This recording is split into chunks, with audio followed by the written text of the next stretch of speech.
Welcome back. You're tuned into your Feel Good Breakfast Show. This is Expresso right here on SABC3. Time for our relationship talk, as we do on a Monday with the lovely Dr. Eve. Now, when you are in a committed relationship, the only addiction you hope your partner has is an addiction to your love. Unfortunately, it may come down to light that down the road that they struggle with substance abuse, and you may need to make intervention or support your partner as they recover from this. Now, do you either, or rather do one or both parties in the relationship struggle with substance abuse? That's the question we're asking this morning. And if you are going through recoveries, is that something else that you're experiencing? Do you find perhaps that you may enable each other to indulge in addictive behavior? Now, our relationship expert, Dr. Eve, is in the house this morning, and we're going to unpack all of this. So please do feel free to give us a call on 021-430-9881 with your questions or your comments. Absolutely. Looking forward to your calls. Dr. Eve, hello. Good morning and welcome. Hello. Pink Brigade, both look so beautiful. Yeah. All look gorgeous today. Very interesting topic we're talking about. Yeah. Now, we find that some couples, especially around this time of year, maybe they turn to, that occasional or recreational, drinking a little bit, which may, in their minds help them relax and, deepen their relationship maybe. I mean, is this a good practice going, especially if you, in that shutdown time? I think it's never a good practice, Ewan. I think it's never a good practice to be overindulging in anything, especially not alcohol or recreational drugs. And certainly I know that people do that little bit to be able to relax. I much prefer that they do some yoga or mindfulness to be able to relax. But let's get real. Yeah. People do this, and most people, we want to be clear that most people can tolerate doing just a little bit of dabbling to be able to get into the party mood and to have fun.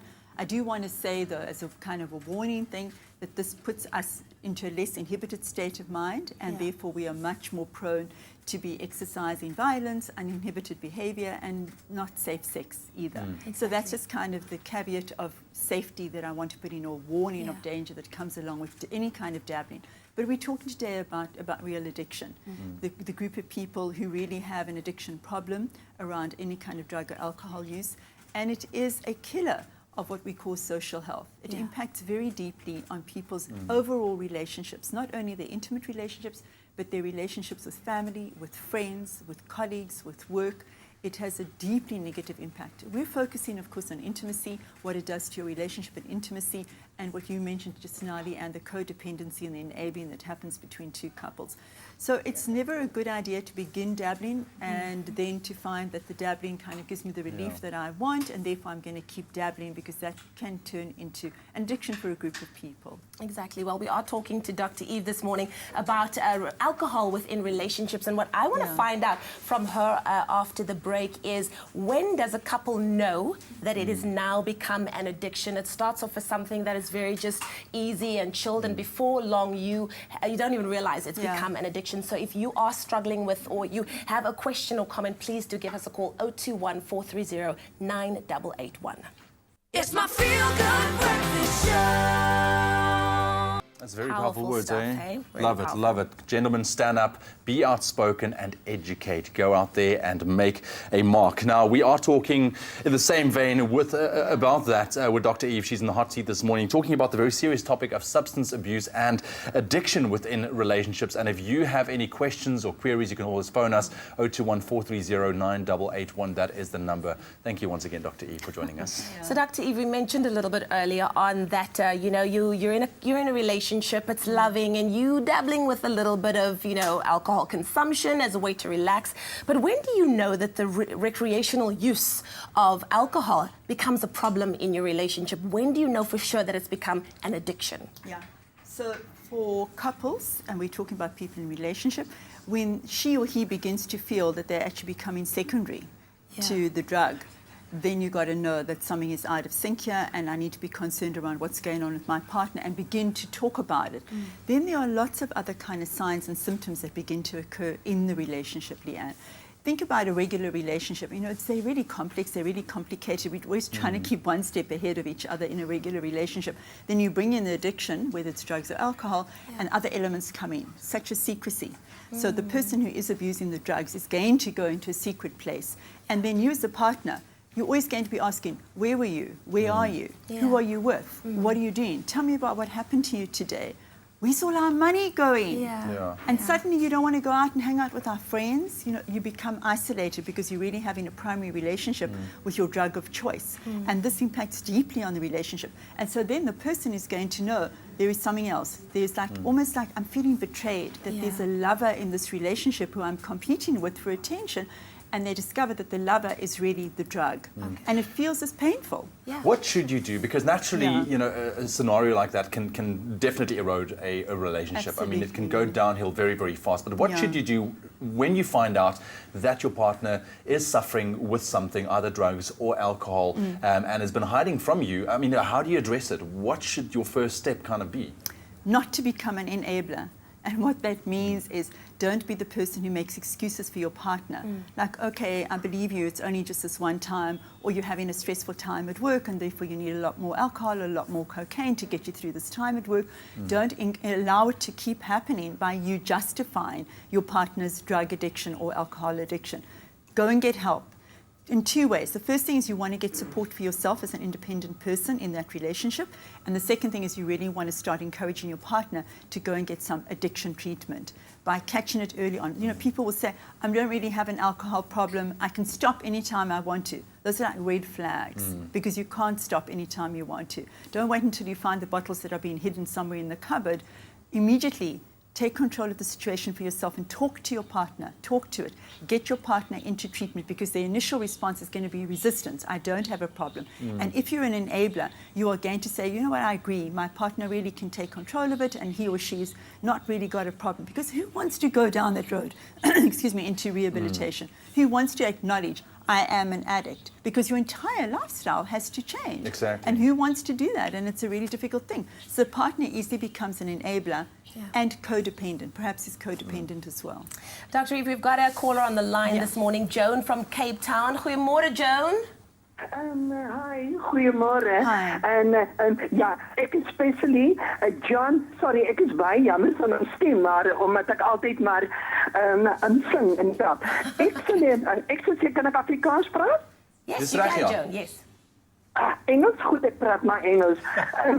The problem is, I live in Cape Town, in Grassy-Park, and I'm always helping people on the road, especially the street children. They call me the street doctor. I think you people maybe see me already on television news. But the point is, I got about 4 children on the road, and the youngest one is 8 years old, and the others is 15, 16. They walk down on the road and always beetling for money. So I asked him the other day, I always feed him and ask him, why are you on the road? Are you in school? That is so dangerous for you on the road. You get killed and people will abuse you, anything, and I say, you know what? My mommy and my daddy is on drugs. My daddy drinking a lot. And I said, so what are you going to do? They said, please, uncle, can you help us? We don't want this life anymore. Is there a better life for us anymore? And I said, listen, and do you know where your family live?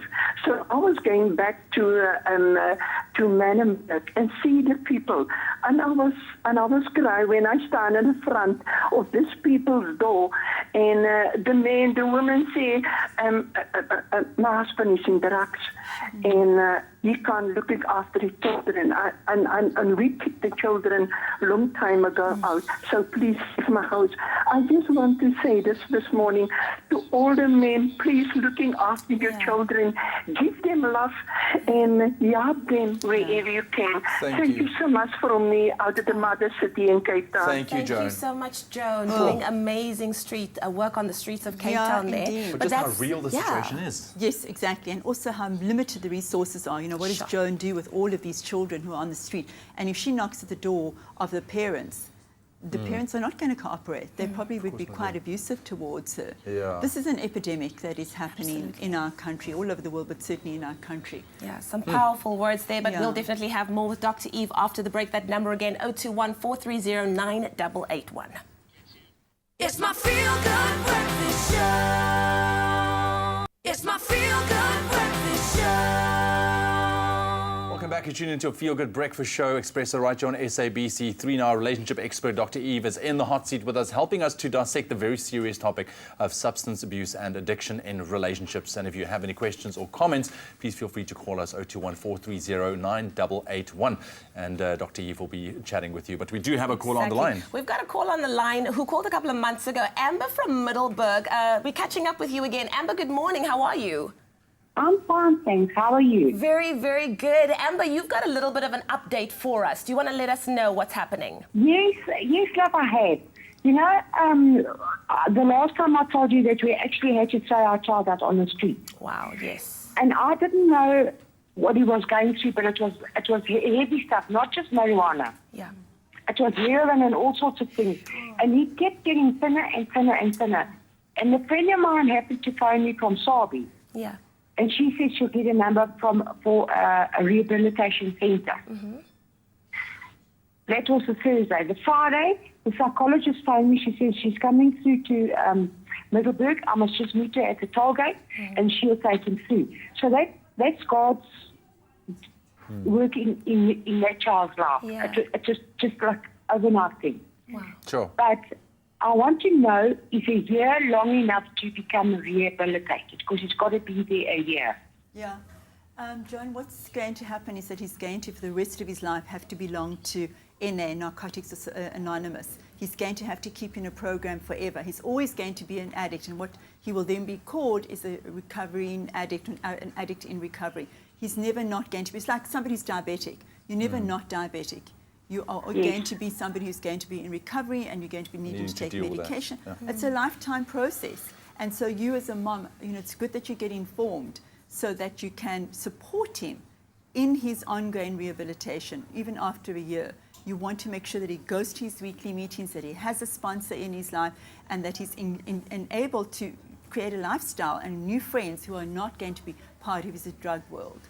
So really well they done. suggested that he doesn't come back home, that he stays in somewhere else, because there's too many ghosts here for him, and he knows where everything, the drug dealers are, and which I think is a good idea, which I'm missing him terribly, and you're only allowed to talk on a Tuesday for 5 minutes. Yeah. And that's not long enough for me to tell him that I love him and I'm thinking of him. I'm finding it very difficult. I was just going to ask you, how are you managing this? Because we're talking about relationships and intimacy and how this impacts, addiction impacts on social health. So how are you managing it, and has it affected your own intimate relationship, Joan, if you have a partner in your life? No, it's just my husband works away from home. You know, he's out of the country quite a lot, but I'm coping, I'm okay. I get very careful every now and then to think, I was so naive not to see what this child was going through on the street. Sure. And I think a lot of parents feel that way, that, beat themselves up. And it just becomes apparent. Thank you very much, Amber. Really appreciate it. We do have a strap on the screen right now. If you are seeking help, you can go to that website as well. But it becomes apparent and real, what substance abuse and alcohol and drugs can do, not only to the intimacy of a relationship, but to an entire family as well. Just quickly, 1 or 2 tips just for people going through something like this, especially in a relationship. What should they do? Please pick up as quickly as you can that your partner is having a problem with alcohol and with drugs. Don't deny, don't justify. The quicker they can get help, the better it is. And you need to get support as well. That's why there's places like Al-Anon that do exist for partners and for families of people who are addicts.